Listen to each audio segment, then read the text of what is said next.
Welcome, and thank you for inviting me. My name is Mónika, and I'm an associate professor of economics here at Connecticut College, where I worked for 14 years. And my students call me Coach. I'm currently teaching them health economics and game theory, and would like to thank them for giving me the opportunity to share with you some really cool healthcare solutions that are happening in our nation as we speak. But before that, I'd also like to share with you my personal and professional path, which led me to care about these issues deeply, deeply so. So, how did I get here? Well, I was born in Spain on my mommy's birthday. She is a retired philosophy professor, and my father, a retired physician. So in my household, I was always exposed to reflection and healthcare issues. But I didn't just live in Spain. In fact, I studied at 16 different schools in 4 different countries, including the United States, where I lived in 3 states on and off for about 25 years. And for the last 21 years, I have been here in beautiful Connecticut. Now, when I was a teenager, I wasn't thinking about being an economist. It's not a really sexy field if you think about it. I wanted to be a journalist. But I randomly took this econ class in Canada and met this lovely man who exposed me to the social science, and I decided that I wanted to go deeper into the subject matter. Fast forward 20 years later, and I am completing my doctoral dissertation under the supervision of a wonderful health economist and human being. I also didn't really want to become a professor. In fact, as a graduate student, I wanted to work in the industry. But this professor, and now the current president of a college, invited me to craft and give my first health economics class at Wesleyan University.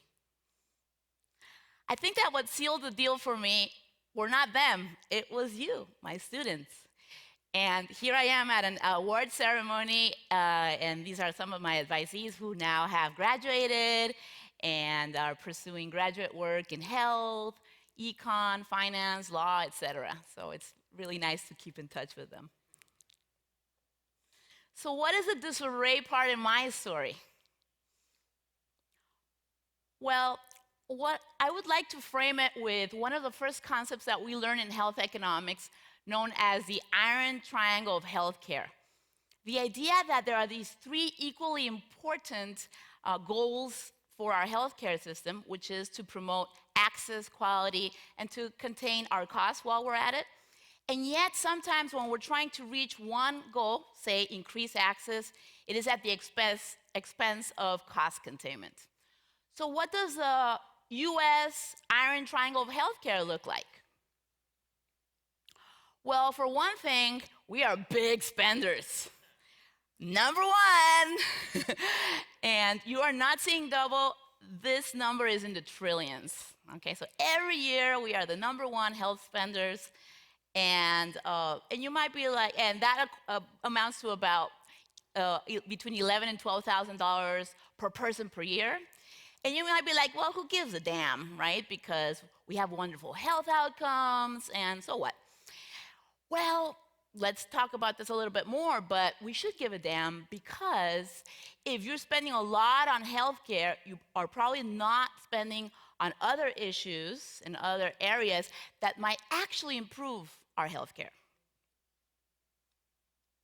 So, for example, looking at one of the most popular health outcomes out there, our country was ranked 45 this year, which literally means that there are 44 countries that are doing better than us in paying a fraction of what we are. If we look at internally, right, so let's forget about the rest of the world, okay? This is the life expectancy in our nation, and the average is 79 years, but you might notice that not all states have the same color, right? And what we're after here is the darker green area. So Connecticut is doing fabulous, rock on to us. But there's this disturbing color palette over here, and it turns out that the life expectancy in our own country has a 7-year difference, right? And then look at Mississippi, right? So what is going on? Even fabulous Connecticut, which is ranked top 5 in health outcomes, has a 20+ year difference in life expectancy within a few miles. So what is going on? Well, one of our major challenges as a nation is that we have these disturbing health disparities, right? The idea that they are actually preventable. There are these preventable differences that impact mostly the socially disadvantaged populations and from getting the best health that they could get. And one reason why we may have these health disparities that not every country has at this level is because we are the only developed nation who does not provide universal health coverage. The implication of that is that year after year, there are at least 30 million Americans, we're not talking about undocumented immigrants, Americans who are uninsured and who cannot pay their health care bills. But we're still striving for health equity, yeah? Yes, we are. The idea that we should all have the same opportunity, no matter where we come from, to achieve our optimal health levels. And I really like this picture because in healthcare and in other parts of our life, we prefer equity over equality, yeah? Because we're not all the same. We have different issues, but we need different things, and maybe we all want to watch the same baseball game or have the same health care. Or maybe the fact that one size doesn't fit all implies that we should all be riding the same bicycle. All right. So what are we doing? Are we doing anything to diminish health disparities and promote health equity? Yes, we are. For example, at the national level and federal level, in 2010, the Affordable Care Act passed, and the uninsured rate dropped from about 50 million people, 50, being uninsured to under 30 million within 6 years. Sadly, since then, 1 million uninsured individuals are added to the number since 2017. If we decompose this value a little bit more by, say, race and ethnicity, it is true that the uninsured rate has gone down for everybody, including whites, but definitely for some minorities such as Hispanics. And not only that, health disparities have diminished between races and ethnicities. Now they're stalling a bit. But not only have Hispanics benefited from the Affordable Care Act, you have too. Your age group of 19 to 25, I'm going to assume everybody's 19 to 25. Nice, right? Okay. Had the highest uninsured rate by group, estimated at almost 34% in 2010, and now it's under 15%, in part because the Affordable Care Act allows you to stay in your parent's health plan. All right, well, that's really cool to be insured and all, okay? But what if we are insured and we still can't get our health care because it's too expensive? What's the point of that? It turns out that a couple years ago, over 1/3 of all working age adults said they didn't go see their health care provider because it was too expensive, and they needed to go see their health care provider, okay? In that group, 1/4 of them were insured. So that's not enough, right? It is no wonder then that if you poll Americans, and the Pew Research Center did last year, 7 in 10 think that reducing healthcare costs is a top priority for national health policymakers. Okay, I'm done with the bummer part of the presentation, okay? Let's go beyond the disarray by looking at some cool things that are happening right now. I think that this is not the best year to pass heavy health reform legislation at the federal level because it's too politically charged, it's an electoral year. The odds are not in favor of that. However, there are some states that are, and not some states, many states that are doing some really cool things, and I'd like to showcase a few. So now we're gonna play a game called Name That State. You ready? Let's see what your geography looks like, okay? Here we go. Which state is this? Massachusetts, rock on. So and maybe there are some people from Massachusetts here. So that is our New England neighbor and also a healthcare reform pioneer.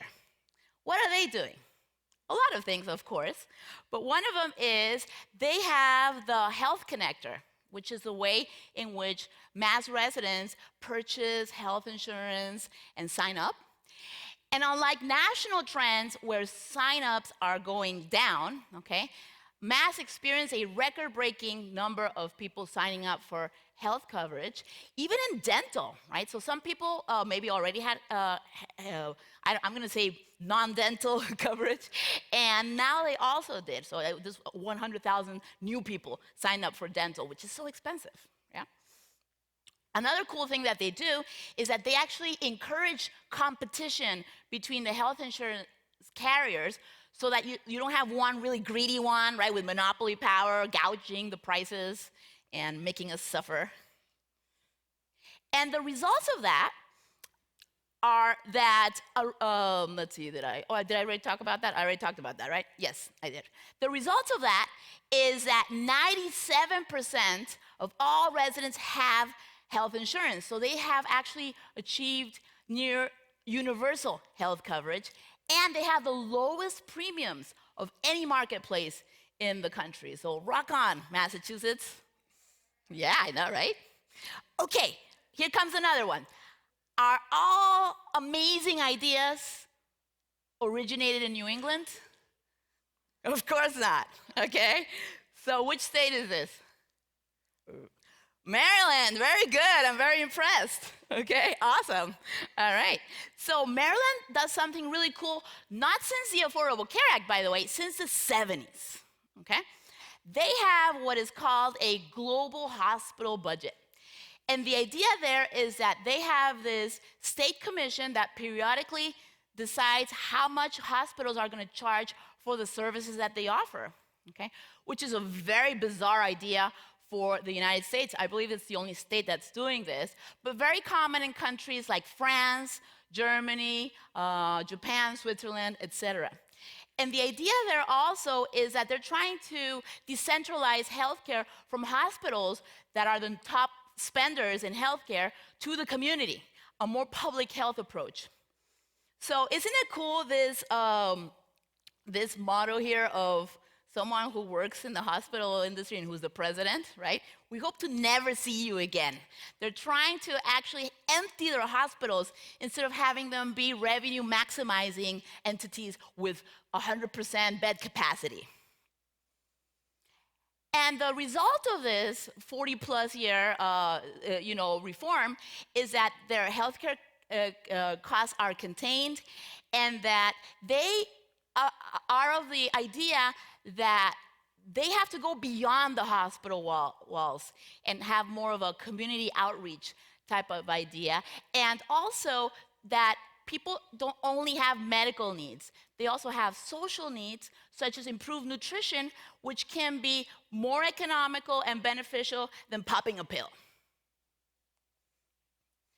Okay, so you might say, okay, I see a pattern here. She's choosing only blue states, right? That vote Democrat, okay?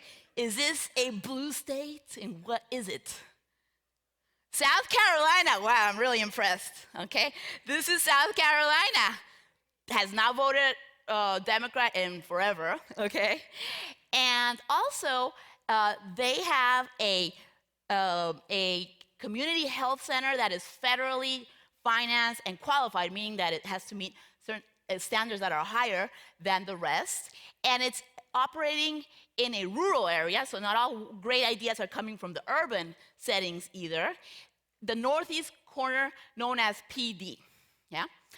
And the problem of rural areas is that they have even greater barriers to primary care, okay? There's even a more scary primary care shortage.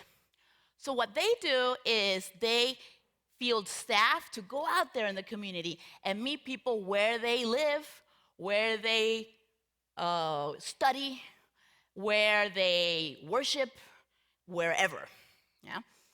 And the nice thing about that is that the rates of screening for breast cancer have, so the screening has gone up, the breast cancer rates have gone down, tobacco use has gone down, counseling has gone up for mental health. And also they have, once again, like Maryland, decentralized hospital spending and ERs, right, which are also consume a lot of resources. So you might be like, I see a pattern here. Are all good ideas in the East Coast? And the answer is, of course not, okay? Which state is this? Yes, California, okay? All right, West Coast, baby. And I chose California because it is actually the 5th largest economy in the world, even though it's a state. Isn't that crazy? And it has 40 million people almost, 39.7, something like that. So it's comparable to countries. All right?